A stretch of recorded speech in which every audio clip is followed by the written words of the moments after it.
तुम्हारे बाप का मुल्क नहीं है, ये हमारा मुल्क है। यहाँ पे 22 करोड़ लोग फैसले करेंगे। यहाँ पे फैसले आईन और कानून के मुताबिक होंगे। यहाँ पे किसी की मर्जी के मुताबिक फैसले नहीं होंगे।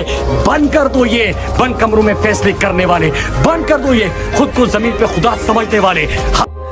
अरे क्या बात करते हैं आप मुराद साहब, ये इनके बाप का मुल्क है। किसमें जुर्रत हुई है 70 साल में इनसे सवाल पूछ सके।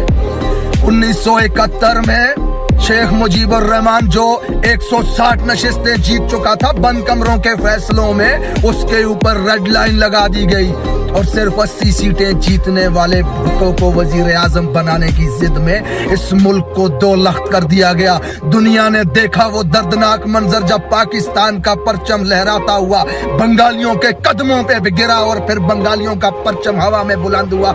किस में जुर्रत हुई है ये सवाल पूछने के इनसे? अरे बंद कमरों के फैसले ही तो हैं। आज 70 साल गुजर चुके हैं इस मुल्क में, आज भी हम 10 अरब की भीख मांगने दुनिया के सामने मुंह ठिठाते फिर रहे हैं। हमारे पड़ोस में एक शख्स 150 अरब डॉलर का मालिक बन चुका हुआ है, जबकि हम 22 करोड़ के लिए 10 अरब डॉलर की भीख लाते हुए लोगों को इसे सफारती कामयाबी कहते हैं। ये बंद कमरों के फैसले ही तो थे जो हमारे ऊपर मुसल्लत किए गए। ये इनके बाप का मुल्क था। इधर आओ नौजवानों, मैं सुनाता हूँ तुम्हें 1996 का वो वाकया जब 2 बहनों ने ये ऐलान किया था कि हमारे खानदान के, हमारे शोहर, हमारे भाइयों के 9 अफराद के कातिल मेजर अरशद जमील की सजाए मौत को रोका गया तो हम अदालत के सामने खुद को आग लगा देंगे। जज साहब के कान पे चूं तक नहीं रेंगी।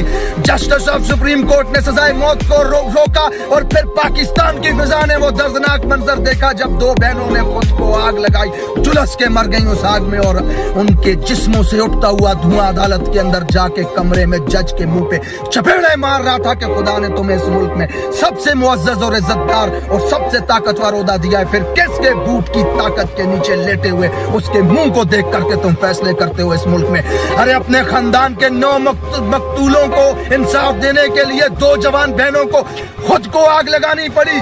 किस में जुर्रत है इनसे सवाल पूछने की? वो मेजर अरशद जमील जिसने फौजी दस्ते के साथ मई जिंदों की जमीन पे कब्जा करने के लिए उसके 9 अफराद को घर से उठा के दरिया सिंध के किनारे पे ले जाकर के गोलियां मारी और अगले दिन GHQ से ये बयान जारी हुआ कि रात के दहशतगर्दों को मार दिया गया। वजीर आजम और आर्मी चीफ ने यूनिट को जाकर के इनाम दिए।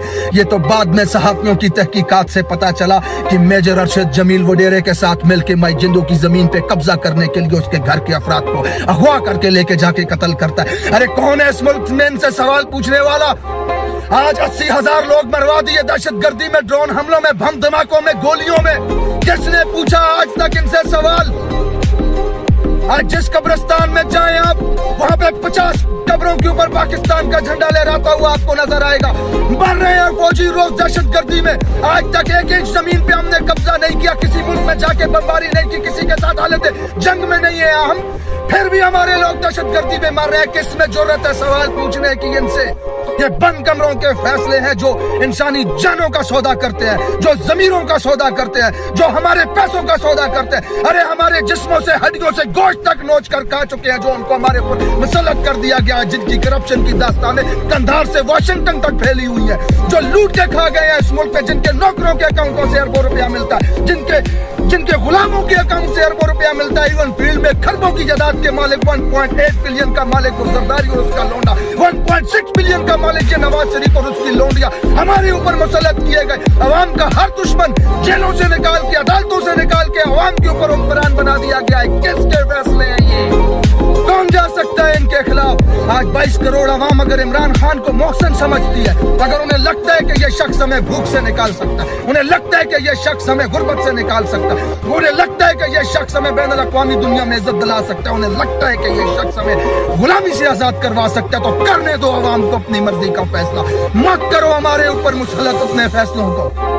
बात करते हो हमारी हड्डियों से गोश्त तक नोच के ले जा चुके हो, ट्रक के पीछे हम आटे के लिए लाइनों में मर रहे हैं। आज ये बंद कमरों के फैसले थे, जिनके बाप का मुल्क था, जो इनके फैसलों के खिलाफ कोई खड़ा ना हो सका, तो आज हम इस हालत में हैं। जो जुर्रत आज मुराद शहीद कर रहा है, वो जुर्रत इस मुल्क के 22 करोड़ आवाम को करनी पड़ेगी। सवाल पूछना पड़ेगा, अपने हक के लिए खड़ा होना पड़ेगा। आजादी ऐसे प्लेट में रख करके नहीं मिलती।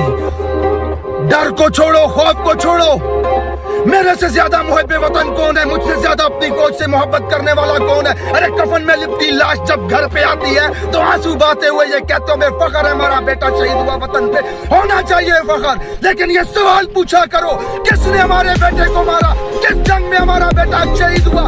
कहाँ है हमारे बेटे को मारने वाला? कब खत्म होगी ये दहशतगर्दी? कब बंद होंगे हमारे बेटे मरने? ये सवाल पूछने की जरूरत पैदा करो अपने ऊपर। बंद कमरों के फैसलों ने आज मुल्क को इस हाल में ला दिया कि इस मुल्क का जज, रिस्पेक्टेड जज जिसको रब ने वो ओहदा दिया है, कि कयामत के दिन सबसे ज्यादा सवाल तुमसे पूछा जाएगा जज साहिबान, किसकी खूनों के ऊपर फैसले करते हो तुम इस मुल्क के अंदर? अगर इस मुल्क के निजाम को बदलना चाहते हो, अपने आने वाली नस्लों के मुस्तकबिल को बदलना चाहते हो, तो खड़े होकर के सवाल पूछो। बंद कमरों में किए गए फैसलों को मुस्तरद करो, अपने फैसले खुद करो इस मुल्क के अंदर।